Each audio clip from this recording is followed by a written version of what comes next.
we find that any of the 39 creative activities were not permitted, even to build the Mishkan. And yet, once the Mishkan was built, the communal sacrifices, which were brought every day,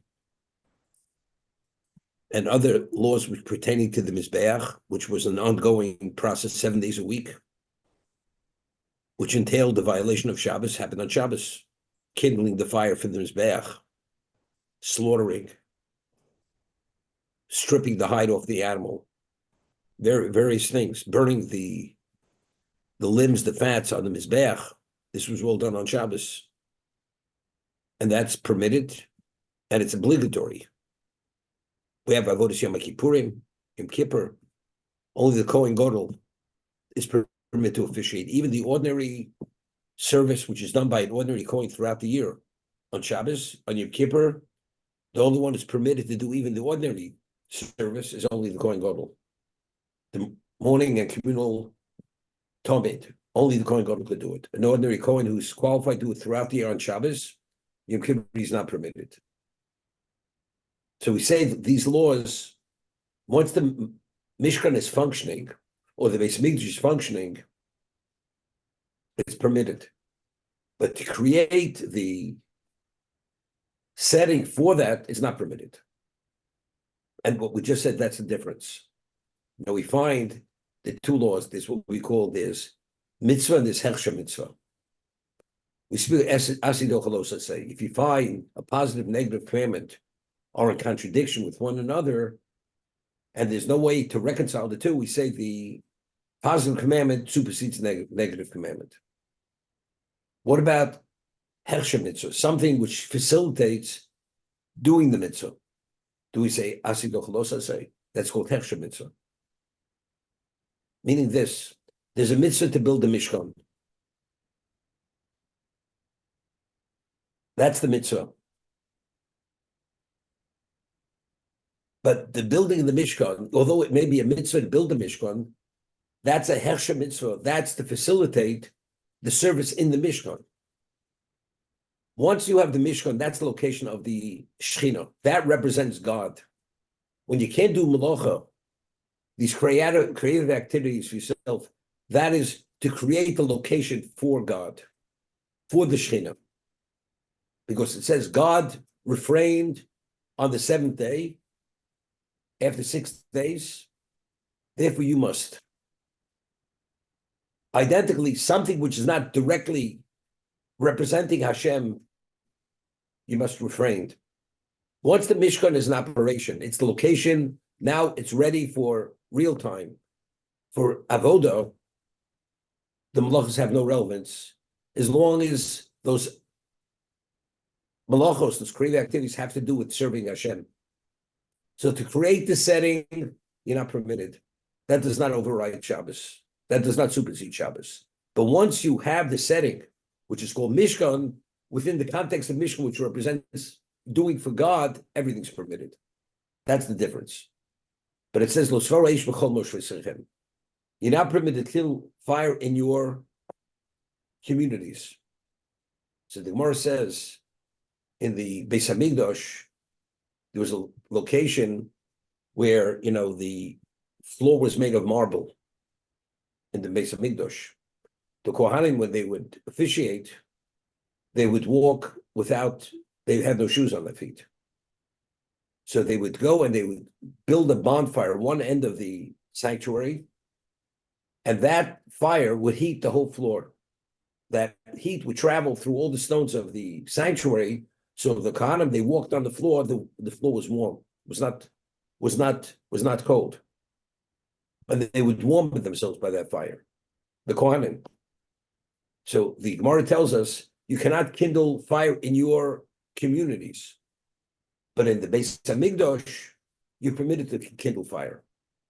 Okay. Yom Moshe El Kol Adas B'nei Yisrael B'Zvad Dova Shetziva Hashem Leimor.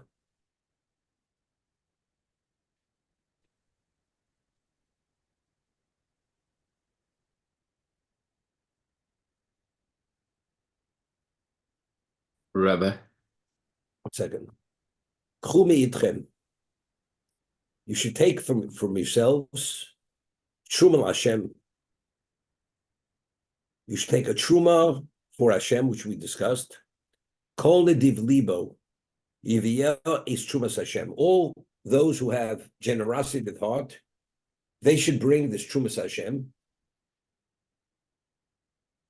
Zov chesed lechoshes speaks about the various items, the metals which were needed: gold, silver, and copper.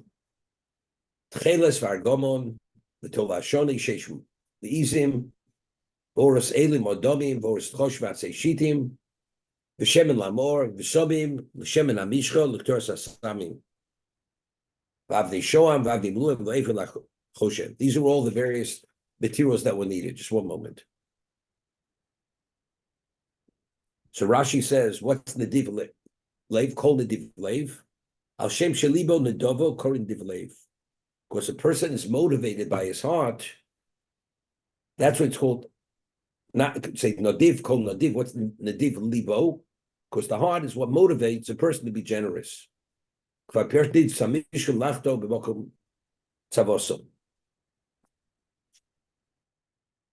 Ernie,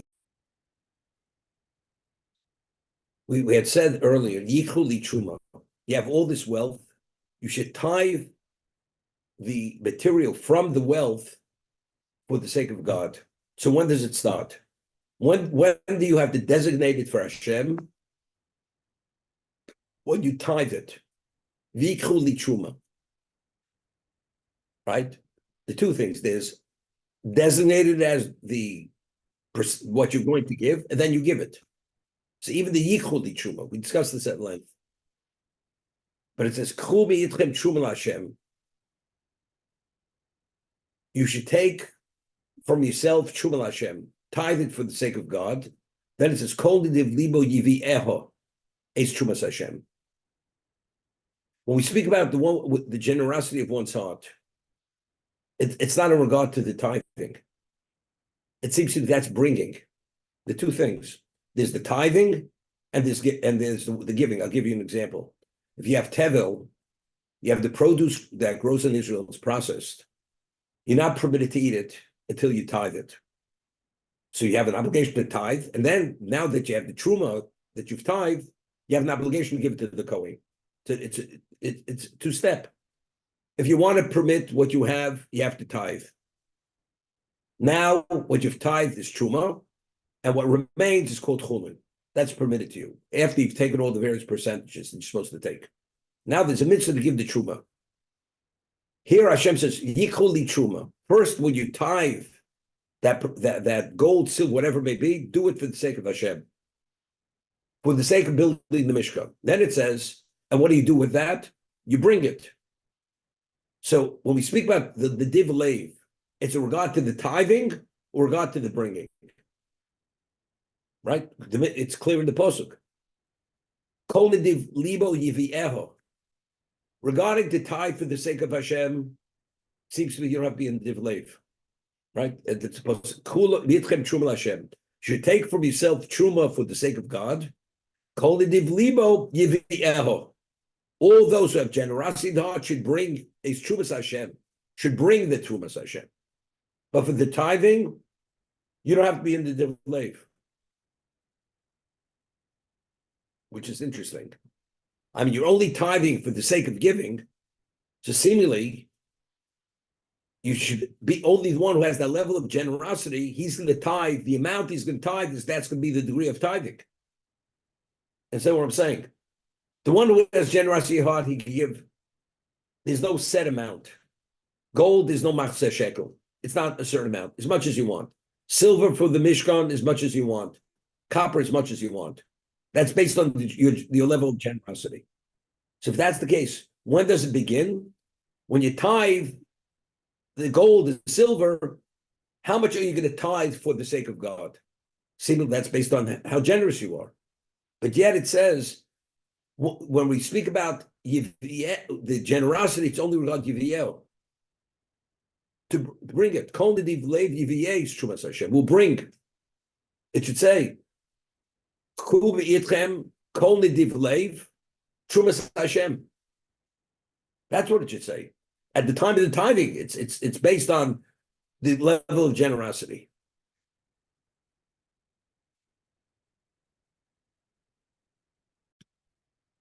Years ago, somebody lived in Chicago. Originally, he studied in the Mir in Europe, and he used to spend every Shavuos in Baltimore because he had a son-in-law. And Shavuos night, I used to speak and learning with him. He was a great Talmud Chacham. When he came to the United States, he was hired as an elementary school teacher in Chicago in the day school. But of course, he was much more than that. But he had no choice. He had to earn a living. So he assumed that position. And then afterwards, he became a very wealthy man. He became a businessman. So when he already was older, I visited him in Israel. He was living in Israel. And he says to me, in Hallel, we say, On Hashem Hoshiano, On Hashem Hoshiano. We ask God to help us. And then we say, On Hashem Hatzlichano. And seemingly, if Hashem is helping you, seemingly you're going to succeed. So if you already said, On Hashem Hoshiano, what do we have to say, On Hashem Hatzlichano? He says, from being helped to succeeding, it's long distance. He may help you, but to really get it going, that you seek success, that's another level. So it's not enough help me, but let me succeed with that help. That's what he said. And that's life. People initially, they have things. The question is, where does it take them? Do you succeed with it or not?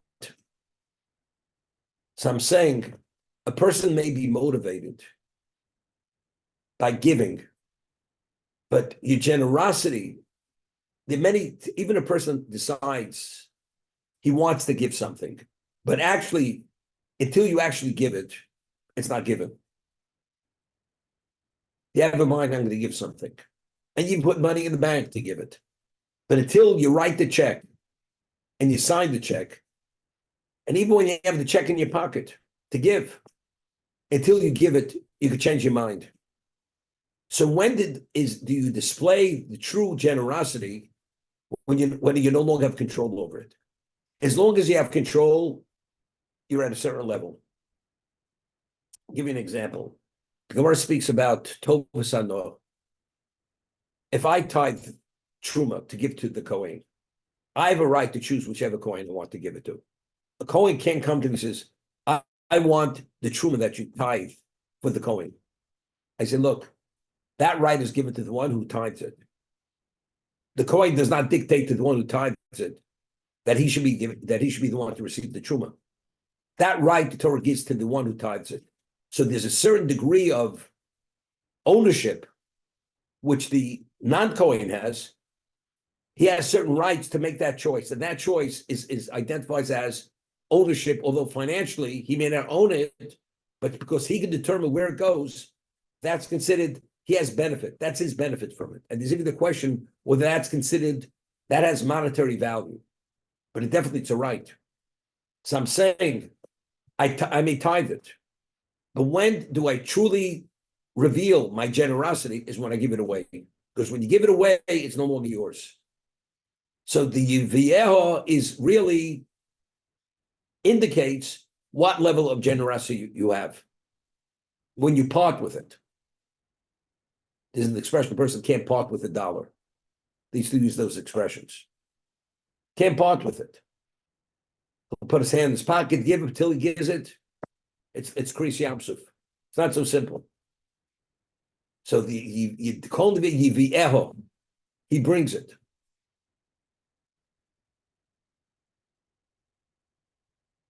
I still think the question's better than the answer.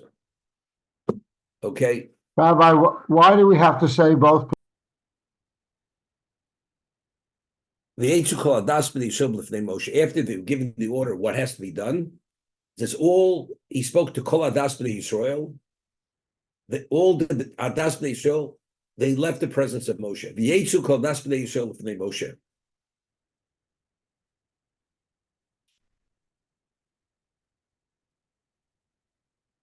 So Rashi, so we had the Orach Chaim HaKodesh. If you have an Orach Chaim in your Chumash, what does it mean? They all left the presence of Moshe.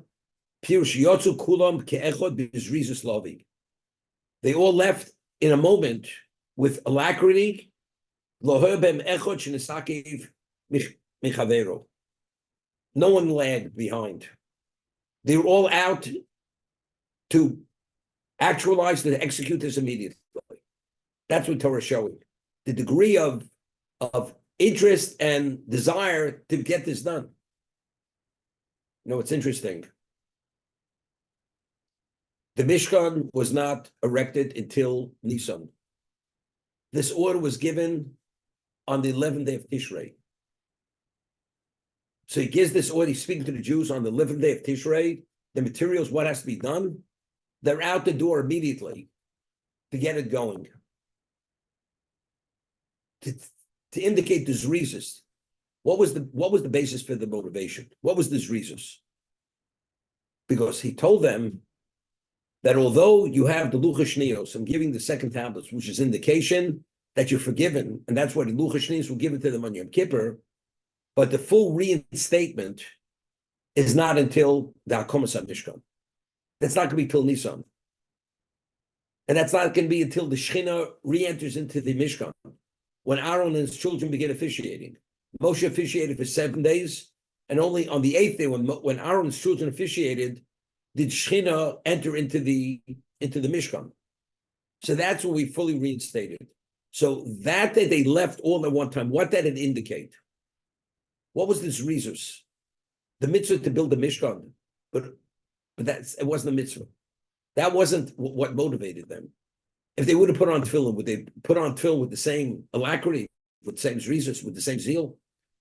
Here, because they wanted, it indicated to what degree they wanted to reestablish that relationship, to be restored to the original level with HaKadosh Baruch Hu.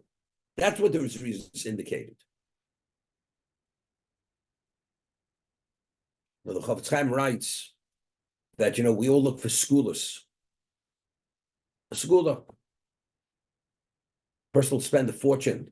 He'll travel to Europe to visit graves and pray at graves, or to get a bracha from who knows who. The Chofetz Chaim says the greatest skula is the study of Torah. That if you study Torah appropriately, there's no greater source of bracha than the Torah itself. You don't have to travel across the world and spend fortunes of money. Just be committed to what the study and study properly. That's the greatest skula. Putting on tefillin is a mitzvah, but they didn't put on tefillin with this reasons that over here with the same level of zeal and alacrity. Because here it means we're getting back to what we should have been. We shouldn't have forfeited that relationship initially. Because I pointed out, we don't find the Jews held accountable for not including Moshe in the Binyan HaMishkan. Right? We don't find it. I mean, and I always bring this up. If you write a Sefer Torah, and you could have Moshe Rabbeinu write in the last letter in the Sefer Torah, do you forget about Moshe Rabbeinu? The greatest Jew ever lived. Moshe Rabbeinu did not participate in the building of the Mishkan. Don't you think they should have left something for him to do? To put the last touch on it, to bring the last vessel. The Jews forgot about Moshe Rabbeinu. How do you forget about Moshe Rabbeinu? But yet, there's no claim against them. And they would have even erected the Mishkan if they could have. But the reason, as we'll see later, they come to Moshe and say, Moshe, we tried even to erect it, we couldn't do it. They would have done it, and Hashem says to Moshe, that I'm leaving for you. They would have, but you're going to do it, and you're finished raising the Mishkan. Erecting it is greater than what they did, because unless it's erected, it has no value. But they would have gone all the way. How do you forget about Moshe? The answer is, this is of the most positive sign where the Jews were. We want to be back. They were so consumed by reestablishing that relationship, all that mattered was getting back to where they were. As we said, Avram become Kelis is Ashura. As we say, one is consumed with love. It overrides all protocol. And that's why Avram hitched his own donkey. When it came to go to the Akedah, although he could have had his slaves, his servants do it, although he's 137 years old, it didn't make a difference. Avim becomes as a shura. Wanting to build that Mishkan and get things going, to restore themselves, the relationship as it was, they were consumed with this. So that was the most positive sign. So Moshe, that Moshe, they didn't think about Moshe, wasn't because they didn't value Moshe. This is because this was the core of their existence. We want to be attached to Hashem. The concept of Osli Midrash Shachanti B'Socham. That's the idea. Therefore, the Torah tells us when they were given the order, they were out the door immediately. Not one lag, not one person lagged behind. And that's why there was such a claim against the Nisim. Everybody is running to do it. How do you make a cheshbon over here? Anything that's lacking, what they don't do, we'll do. What do you mean? Anything they don't do, we'll do. You should be out the door. If you want Asli Midrash Shachanti to be Sochem, you should be consumed with the same for the same reason. So it says what? That's atzlus. Because that indicates there's a certain degree of laid backness. And they were the only ones who lagged behind. Everybody else was out the door. So with this, you can appreciate Hashem's claim against the Siyam, and that's why the Yud is deleted from the Siyam. The Rechaim HaKodesh says, when we list all the materials, which materials listed the last? The precious stones. Although we're going according to value, gold, silver, copper, the precious stones are at the end. So the Rechaim HaKodesh explains that because it was brought by the Nisim, and there was a deficiency in the spiritual quality of those stones, therefore, even though materially they're the most valuable, but they're at the end of the pecking order for that reason. And that's what Hashem says. How could you make it a cheshbon? If this was so vital, you shouldn't have focused only on doing what you have to do.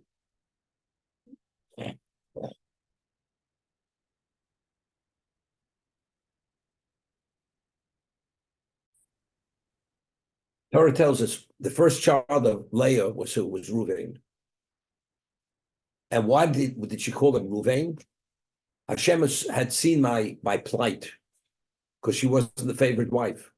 Between Rachel and Leah was not the favorite wife. Raz Shem as Onyi. He had seen my plight, therefore he gave me a child because she was barren. But the Gemara says in Brachos, the reason why she called him Ruvain is another subtle understanding in the name Ruvain. Ru ma bein beni leben chomi. Look at the difference between my son and the son of my father-in-law, meaning Esav. My son of my father-in-law sold the birthright to his brother. And even though he sold the birthright to his brother, he wanted to kill him because Yaakov had taken the birthright. And he felt he had victimized him. Although Yaakov had a right to take the birthright. My son, who's truly the Bechor, and did not sell his birthright, when Yosef was put in the pit, rather than killed, that was only due to my son, who's the Bechor. Although he knew that Yosef was going to take his birthright, he went to save him. So you see the difference between my son and the son of my father-in-law. That's Gemara in Brachos. So I asked the question, if you take a look at Rashi, when Reuven they wanted to initially kill him, he says, why don't you throw him one of the pits and he'll die in the pit through indirect cause rather than directly killing him. And the Torah reveals that why was his intention? Not that he should die in the pit. He was going afterwards to the pit and retrieve Yosef, return to his father. That was his intention. And Rashi says, why? So Rashi says, because since he was the Bechor, and if anything should happen to Yosef, who's going to be the one who's going to be reprimanded and held accountable for Yosef's death? Himself. Therefore, for his own self-interest, he went to retrieve him. That's Rashi, cites the Midrash. So I asked the question then. So here we see the reason why he retrieved them was for self-interest. Because he didn't want to be held accountable if anything should happen to Yosef. So what's she priding herself? Look at the difference between my son and the son of my father. My son went to retrieve him, although he lost the birthright to him. He didn't do it for Yosef, he did it for himself. So how do we reconcile the Gemara with the Chazal, which Rashi cites? What motivated him to save Yosef? That's the question.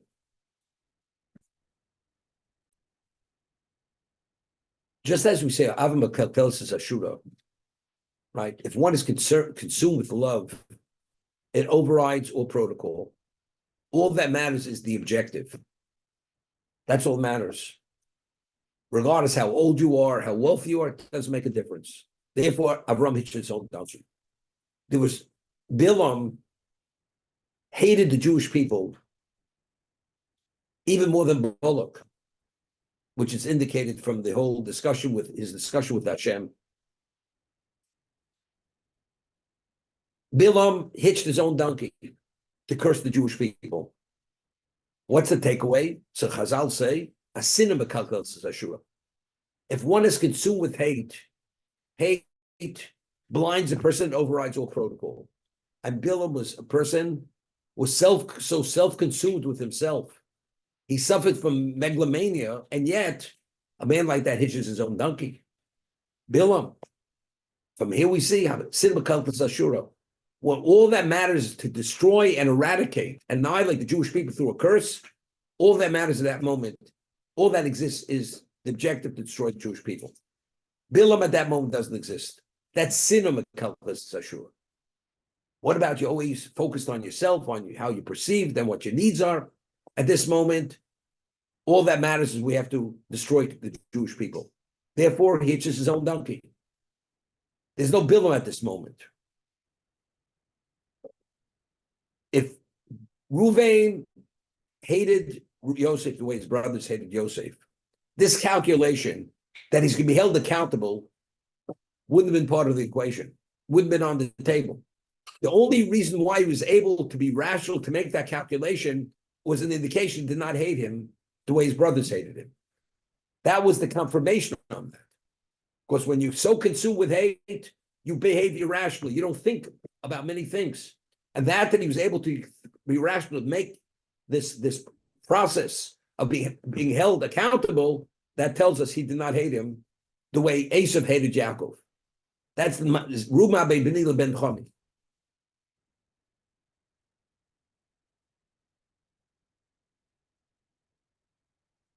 That's the understanding. To make a cheshbon, if you want to be reinstated, and that's what we're pointing out, they were out the door immediately. Now one leg behind. That shows the zrizus, the alacrity. You see him. Make a calculation. And if they fall short of anything, we'll pick up the slack. What are you talking about? If you're so consumed with this objective, I want that relationship, this should be Avim Kalkelis Ashura. That you stop and make a cheshbon, that tells me you haven't reached that level of interest or want or need, that you behave in a way where all that matters is that. Therefore, that was a failing.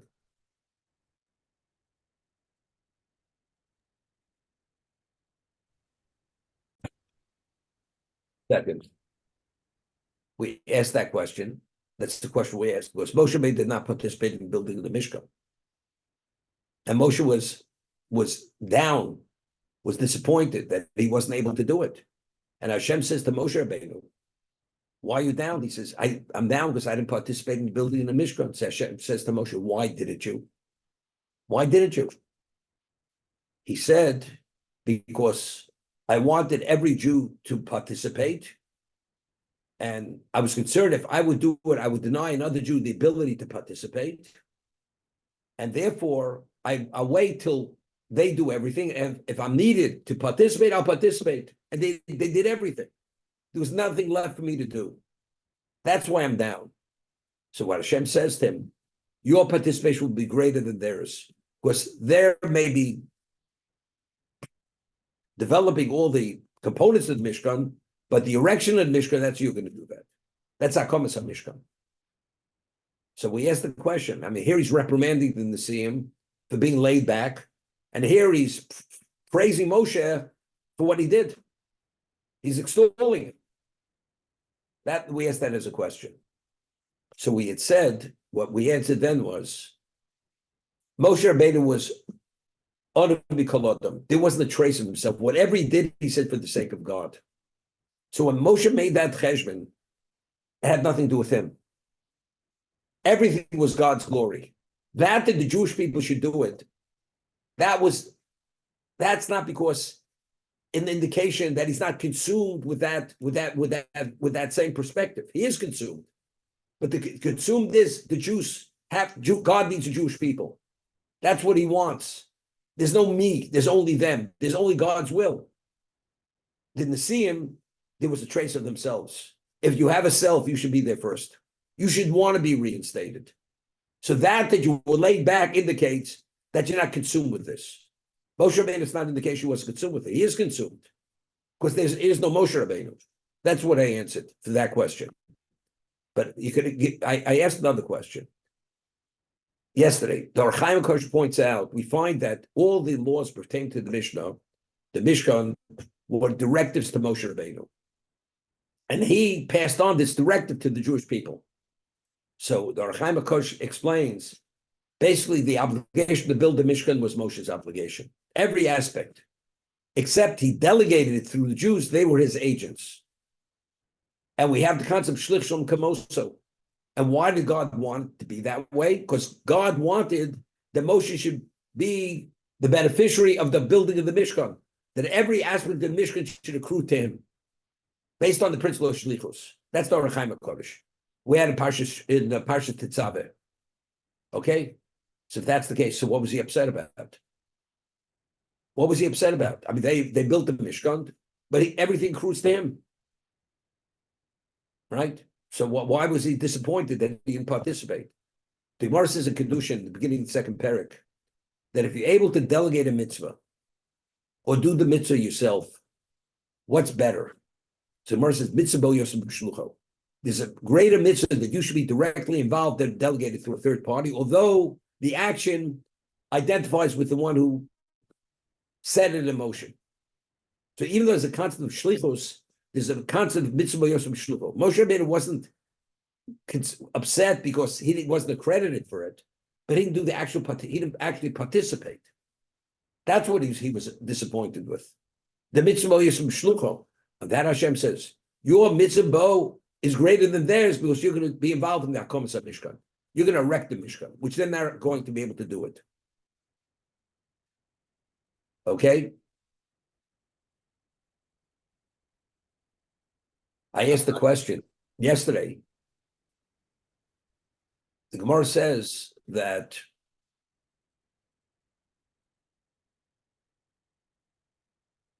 we learned from Avram hitching his donkey that Avram Bakel says Ashura. Just end with this.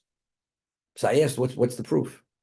Maybe the reason why he hitched his donkey and he didn't do it through a slave because mitzvah yosem shlucho. That's the reason. You have the question. If we're saying Moshe Rabbeinu, what he was disappointed was that although everything accrues to him based on the principle of shlichus, of agency, but the actual hands-on has greater value because mitzvah yosem shlucho. The reason why Avram hitched his own donkey is because mitzvah yosem shlucho. He could have done it through his slaves, through his servants, but mitzvah yosem shlucho. So why is the takeaway? Avram Kabbalah says Ashura that when you're consumed with love, that overrides protocol. Maybe it's because mitzvah yosem shlucho. So what's the basis for the takeaway? This is a question I asked yesterday. So what do you say? So I'll give you, to be able to start the halacha, I'll tell you what I said. I said, mitzvah b'yosim b'shlucha, that's in the actual mitzvah. Hitching your donkey, that's to enable you to do the mitzvah.